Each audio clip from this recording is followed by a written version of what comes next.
Okay, let's take a look at these questions. How would you describe the speaker of New Romantics? Let's take a look at the lyrics. A couple of groups took this question and they noticed something very interesting, which is the song mentions a lot of negative things, right? We're all bored. Um, and like we cry tears of mascara in the bathroom. Every day is like a battle. Heartbreak is the national anthem. There's like there are a lot of, and then like the rumors are terrible and cruel, but most of them are true.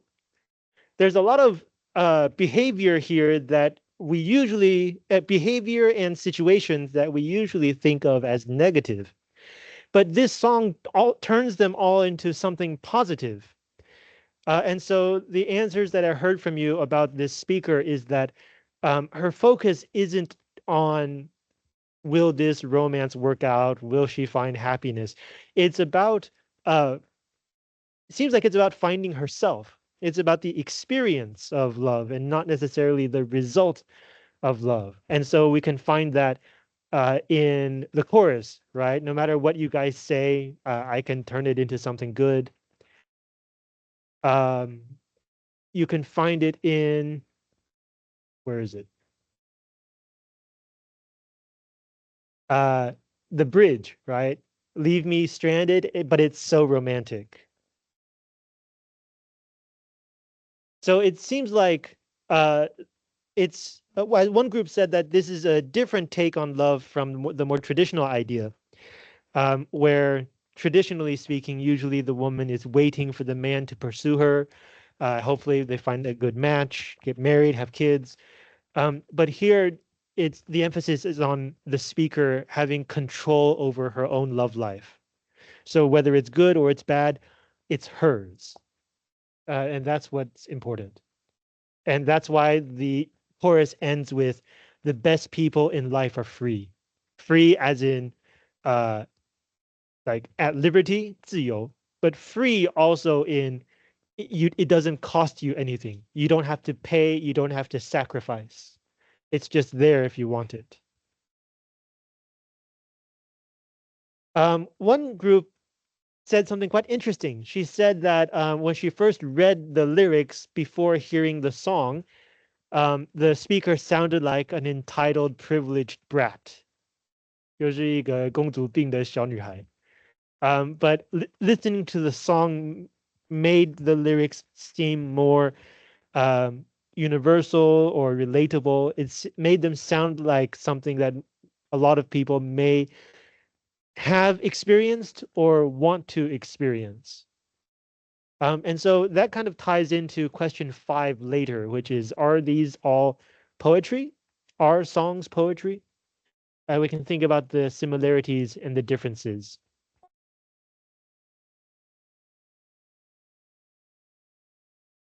Oh, and there's also a connection to our class in this song.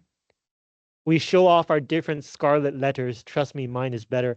If you remember all the way back in week 1, we talked about Nathaniel Hawthorne, the author of Young Goodman Brown, and his famous novel, The Scarlet Letter, about a woman who has a baby that doesn't belong to her husband. And so her punishment is to wear a large red letter A on her clothing so everybody knows that she is a sinner and how she deals with that. And Hawthorne's conclusion to the novel is not to condemn this cheating woman, but to show empathy for her, which is very, very different in the 19th century. Okay, next question.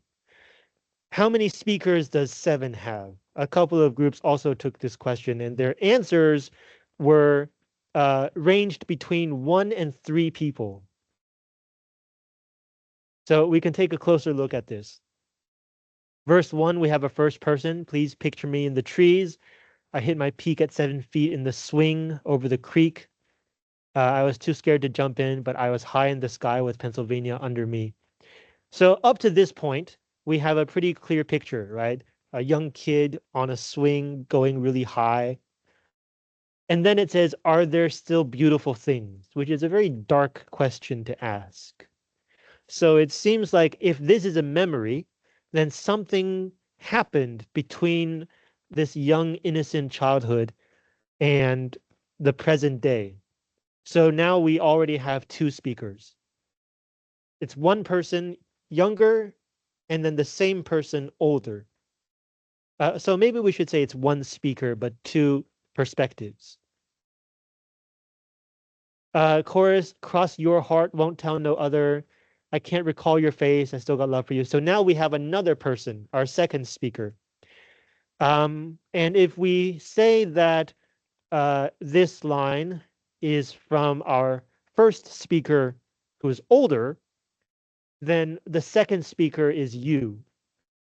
This person will appear later. So if you look at the language here, cross your heart, won't tell no other. This is a rhyme that children who speak English often say, which is when somebody asks you to keep a secret, you don't just say, I promise. You would say, cross my heart, hope to die, stick a needle in my eye, which is what will happen if I reveal your secret. So this is childish language. So this is part of the memory that this person is remembering. You told let's say she, we'll see why later, but let's say she's remembering a secret that her friend told her. And then in the present day, she's saying, I can't remember you, but I still hope you're doing okay. I still got love for you. It doesn't say I still love you, right? It says I still have love for you. So it's not romantic. Okay.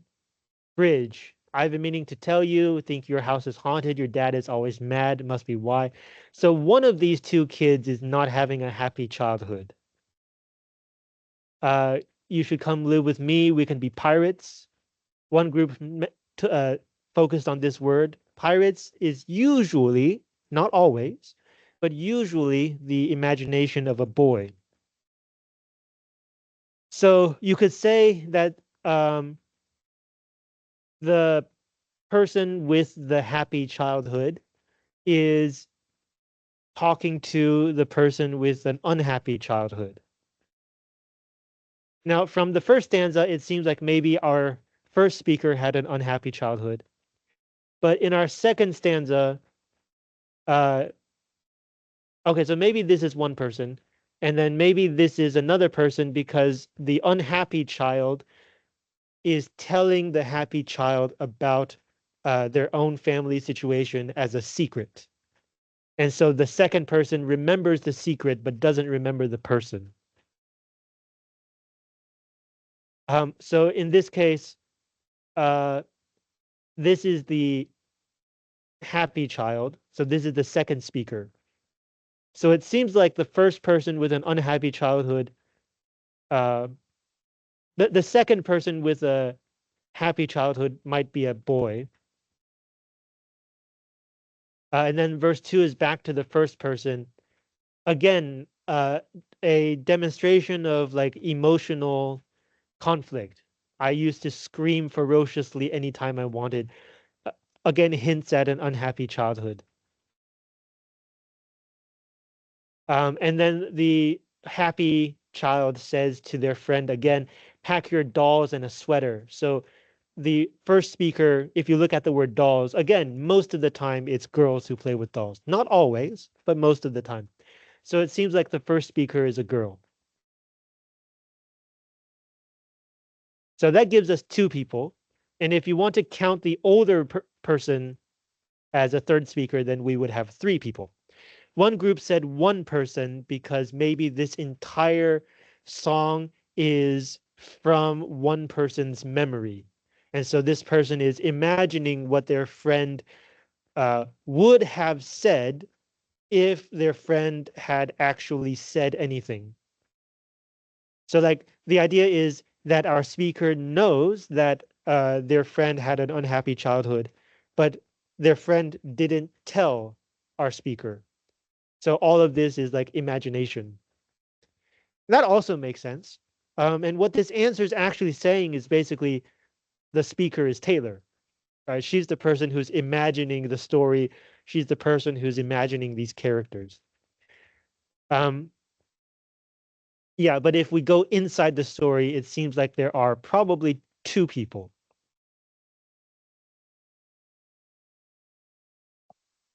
Okay, next question. One group took this question: why are the post-chorus and outro of It's Time to Go so repetitive? Um, so this question is about this part. Sometimes giving up is the strong thing, sometimes the run is the brave thing. And then the outro is here. Find you the right thing, you know, in your soul when it's time to go. And then it keeps repeating. So why? And the answer that this group gave is because this song, it seems like it's giving advice, right? It's telling the listener or the addressee, sometimes you don't have to stick in there. Sometimes you can just give up, and that's the right thing to do. But it could also be the speaker giving advice to themselves. Maybe the speaker knows that they should probably leave this situation, but they just can't let go. So they're telling themselves to let go. It's trying to convince themselves or trying to reassure themselves that this is, in fact, the right thing to do. And that's why it keeps repeating.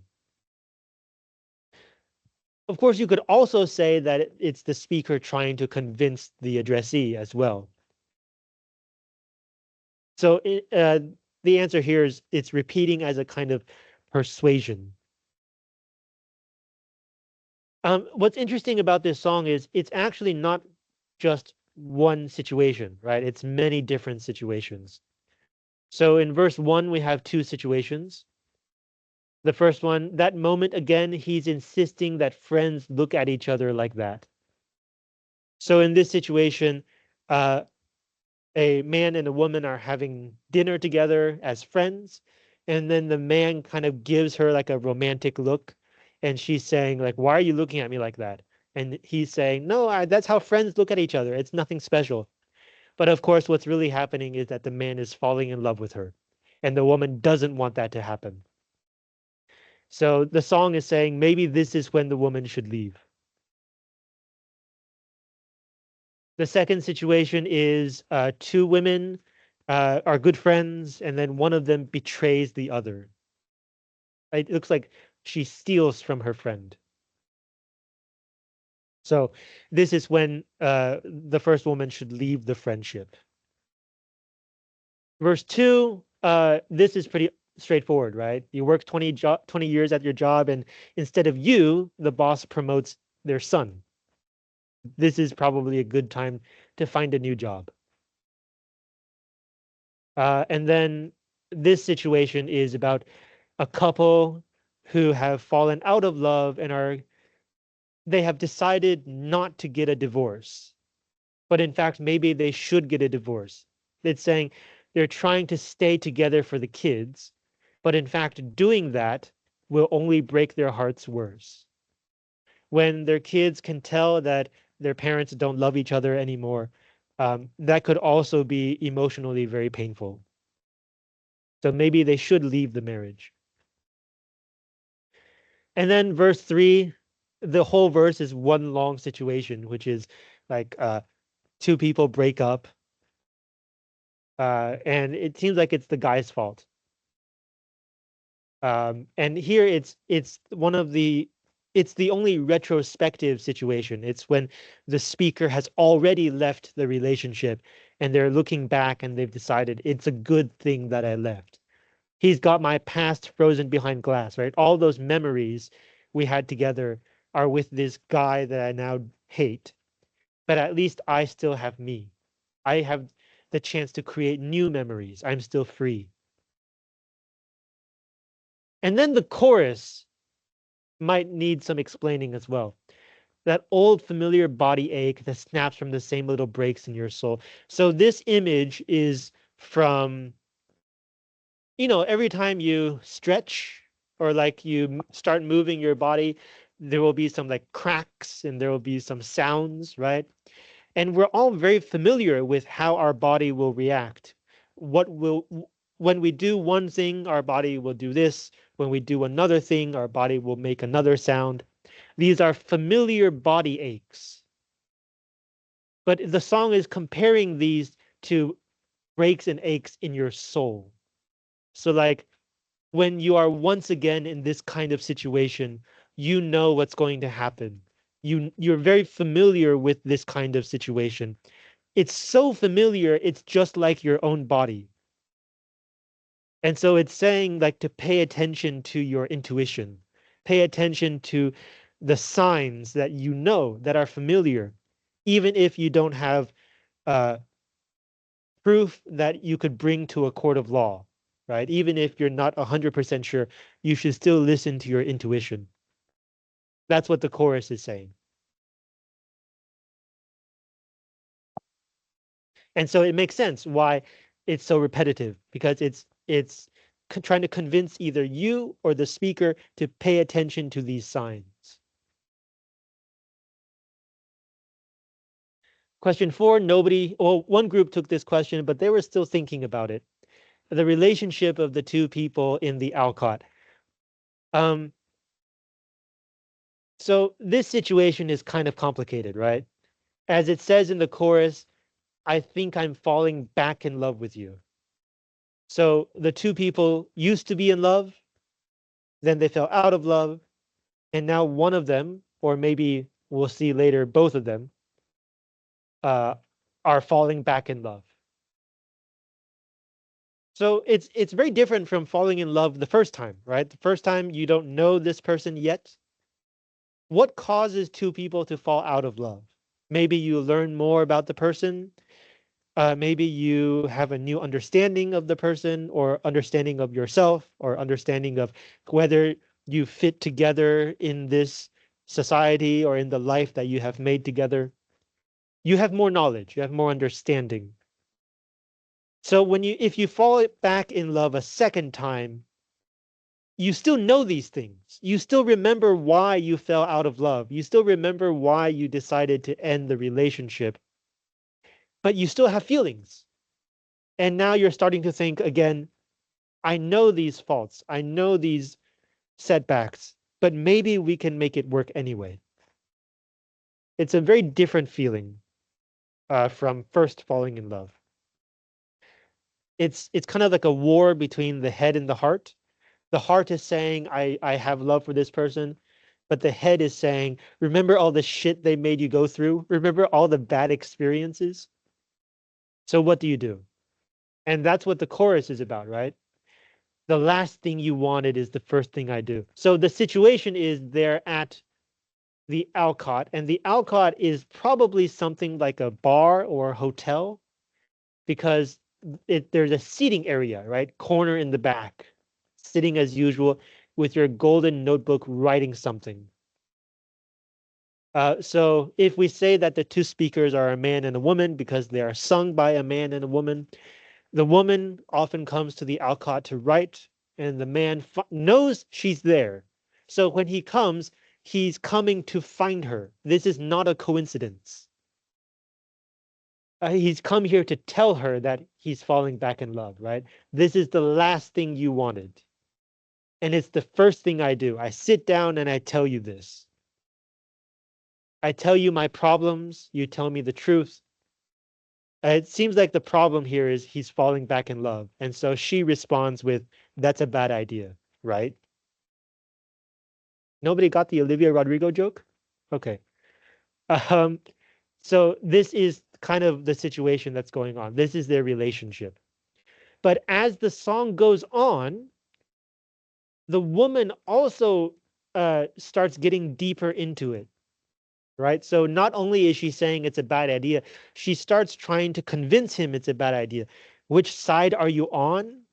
Give me some tips to forget you, which hints that maybe she also has feelings for him still. Uh, could it be easy this once? Could you just stop talking? Everything that's mine is a landmine. Every time you think of me, it'll become a problem. And did my love aid and abet you? Did the fact that I also still love you, the fact that I told you this, is it making your situation worse?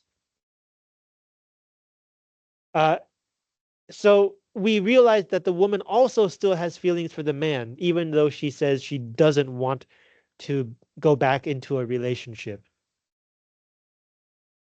But then uh, in the bridge, things turn because the woman says, I love this curse on our house. The word house does not mean like the physical house. House means household, family. So, first of all, it's our house. She's still thinking of them as one family. There's a curse, which is like, even though she thinks they don't belong together, they both still love each other. That's pretty bad curse. But then she says, I love this curse. So it seems from this point on, she's also starting to change her mind, is willing to try again. And so that's why the end of the song is the woman singing Back in Love with You. So what is their relationship like? Uh, they used to be in love. They realized there were big problems. They decided to split up, but they're still in love. And so now the man is coming back and trying to convince the woman to try again. And the woman starts off thinking it's a bad idea, but by the end is convinced and is willing to try again.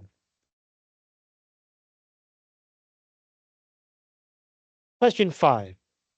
It was today's, I think, most popular question. A lot of groups chose this one. Are these are these songs poetry? Well, there's one more song we haven't talked about yet, the Manuscript. This is the newest song that I chose. And the song is talking about looking back at an earlier relationship that did not work out. And it uses very concise language. There are many things that are not explained. So let me explain them to you. So when they first meet, they compare licenses, and then I'm not a donor. So the woman is an organ donor, 器官捐赠, and so she has an organ donor license. The man is not a donor, so maybe he pulls out like a driver's license. Another Olivia Rodrigo joke. Um, so he says, I'm not a donor, but I'd give you my heart if you needed it, which is, of course, he's flirting with her. And so she rolled her eyes and said, you're a professional, which means uh, you're so good at this, you must do this a lot, right? You always come to, I guess it's a bar, to try to pick up girls by saying flirty lines. You're a professional. And he replies, no, I'm just a good Samaritan, which means I'm just a good guy who likes to help. He's continuing the joke, right? He's saying, if you need my heart, I'll give it to you. I just like to help people. And then he says this outrageous line, which is absolutely flirting, which is the idea is we're having a great conversation. If the other part of the relationship works out, we're destined to be together. But soon the relationship was over. Not the conversation, the relationship was over, which kind of proves the woman's point, right? It seems like he was not, maybe he was not entirely sincere. In verse 2, uh, in the age of him, she wished she was 30 and made coffee every morning in a French press. This is the woman is imagining being an older partner to her boyfriend. In the age of him is a very bad pun. It means, on the one hand, at his age. So she's wishing she were his age, around 30. But in fact, she's younger. We'll see that later. The other meaning is uh, you can split your life into eras. Haha. And so she's thinking of her relationship with him as an era, as an age. So while she was with him, she wished she were his age and they could do adult things together. But after breaking up, she only ate kids' cereal and couldn't sleep unless it was in her mother's bed. So in fact, it's telling us she was in fact quite young. She dated boys who were her own age with dartboards on the back of their doors, 飞镖板, right? Something a young boy might have on his bedroom door.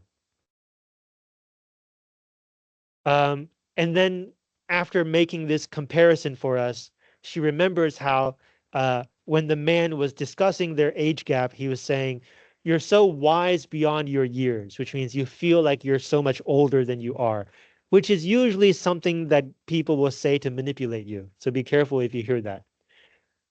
Everything had been above board. Above board means legitimate, fine, okay.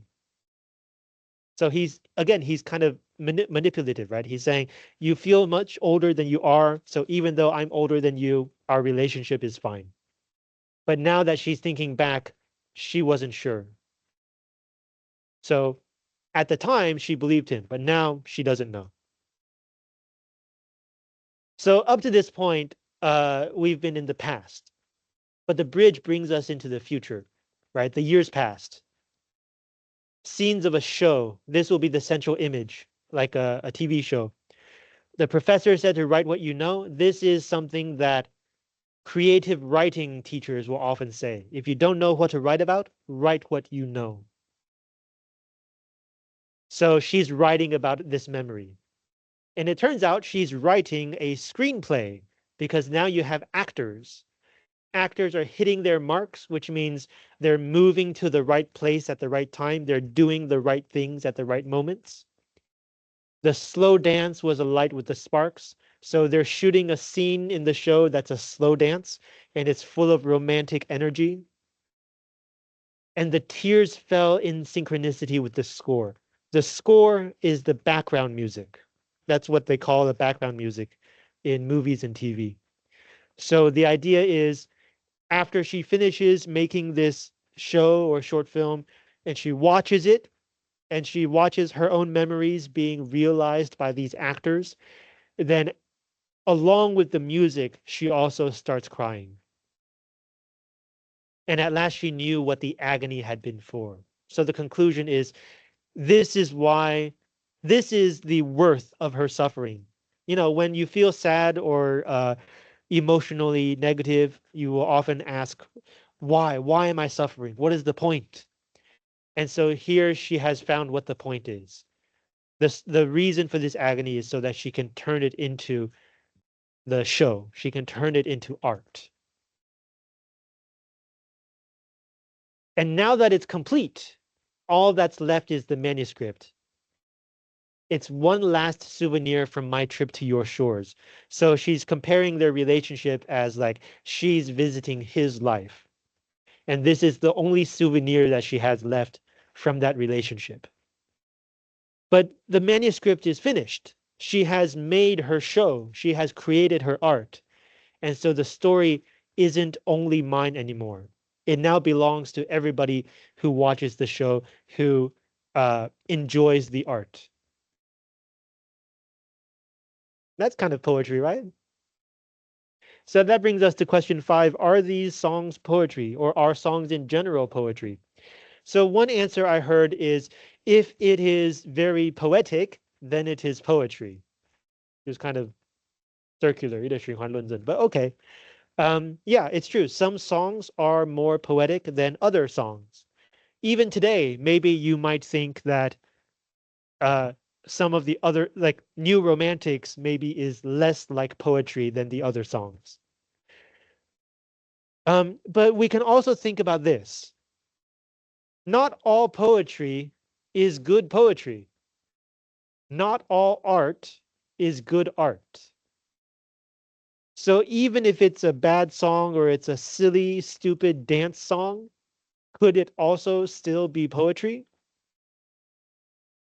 And so when we talked about this, a few groups brought up the idea that maybe these kinds of songs, like silly, stupid dance songs, are art, but maybe they're not poetry.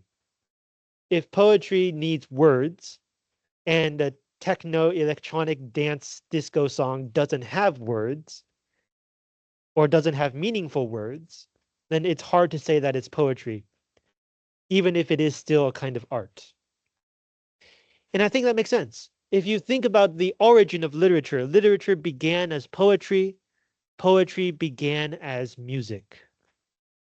So songs and poetry used to be the same thing, but somewhere along the line, some poems no longer had music attached. And so then we got poetry. And then the poems that still had music are now songs. So something happened to separate these two. Therefore, there must be some kind of difference between them. And maybe the difference is how do they use words?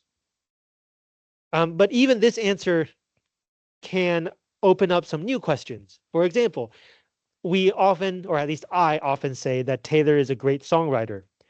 But songwriting isn't just about words. Songwriting is also about the music. The definition of songwriting is the words and the main melody of the music, 主旋律.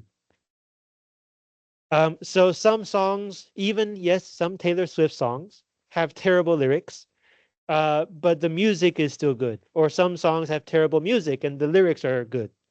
But both are parts of songwriting.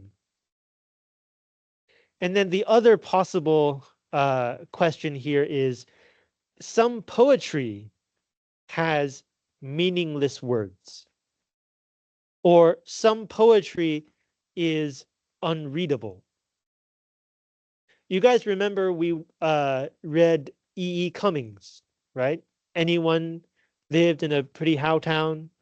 And then the other one is La, the one that looks like a leaf falling down the page. How do you say that out loud? How do you recite the poem La?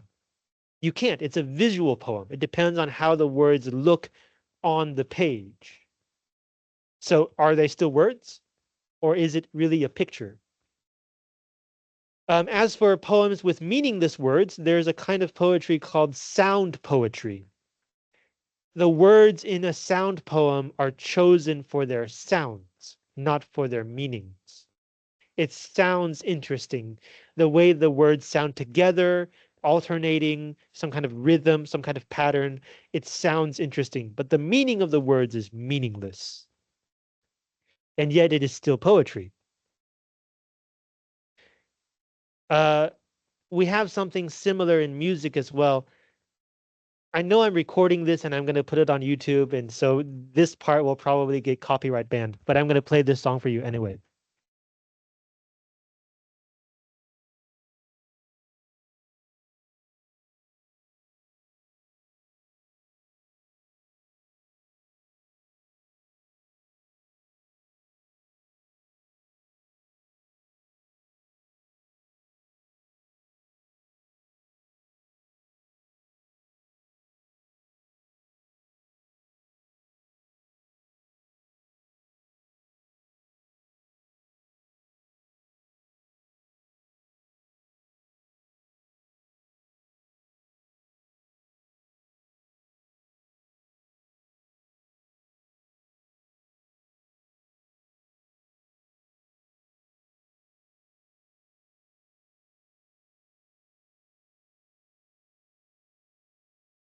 I think you get the idea. So it's a song. It is, in fact, some people consider this a good song, including myself, but the words make no sense. And yet it's not exactly like a dance song, right? We can look at the lyrics for this song. This is obviously nonsense, right? So this could be something similar to sound poetry. The point isn't the meaning of the words, the point is the sound of the words. And so if we look at it this way, this kind of poetry is more like a song. So yes, it's true, songs and poems are sometimes different, but maybe the difference is not always very clear. Maybe it depends on, are you reading it or are you listening to it? Okay, so that's the discussion. You guys have questions? Okay, if you don't have questions, let me introduce the final exam. The final exam is the same as the midterm exam, but you now have a new reference text, and you should discuss the things that we read after the midterm exam. So like when you compare, don't compare to anything before the midterm. Please compare to something after the midterm. The rules are the same, right? Uh, you must give at least 4 pieces of specific evidence from your chosen class readings. So evidence from the reference text does not count. If you give evidence from this, that is not one of the 4. You have to give evidence from 4 pieces of evidence from something we have read earlier, not this one. So in the midterm, some of you ran into the question of, okay, but do I need to give you a page number for this assigned text? In the final exam, this is not a question because it's only 1 page. So you don't even have to give me a page number or a line number. You only have to talk about some specific idea in this essay. So let's look at the essay together. It's by Audre Lorde. We just read her work last week. It's from a longer essay called Poetry is Not a Luxury, but you only have to think about this part. So not this part, please. This is not part of the reference text. This is just for you to think about. The reference text is this part, these 2 paragraphs. Let me read it to you. For women, then, poetry is not a luxury. It is a vital necessity of our existence. It forms the quality of the light within which we predicate our hopes and dreams towards survival and change, first made into language, then into idea, then into more tangible action. Poetry is the way we help give name to the nameless so it can be thought. The farthest external horizons of our hopes and fears are cobbled by our poems, carved from the rock experiences of our daily lives. As they become known and accepted to ourselves, our feelings and the honest exploration of them become sanctuaries and fortresses and spawning grounds for the most radical and daring of ideas. The house of difference, so necessary to change, sorry, and the conceptualization of any meaningful action. Right now, I could name at least 10 ideas I would once have found intolerable or incomprehensible and frightening, except as they came after dreams and poems. This is not idle fantasy, but the true meaning of "it feels right to me." We can train ourselves to respect our feelings and to discipline or transpose them into a language that catches those feelings so they can be shared. And where that language does not yet exist, it is our poetry which helps to fashion it. Poetry is not only dream or vision, it is the skeleton architecture of our lives. So take that idea or those ideas and compare it or them to something that you read in the second half of this semester. So you can even talk about the skipped units if you want. Even though we didn't talk about Langston Hughes or Ursula K. Le Guin in class, you can still use these in your answer if you want. But mainly, you should consider the poetry by Marianne Moore, Ezra Pound, Gertrude Stein, E. Cummings, the stories by William Faulkner and Jamaica Kincaid, or James Baldwin, or the poetry of Sylvia Plath, Audre Lorde herself, or Mary Oliver, or the songs of Taylor Swift, or The National. You can use any or all of these in your answer. Question? Okay, so just like last time, the exam will begin after the bell rings. The question is exactly the same. Same thing. Okay, so I'll leave the rest of the time for you to think about the exam question.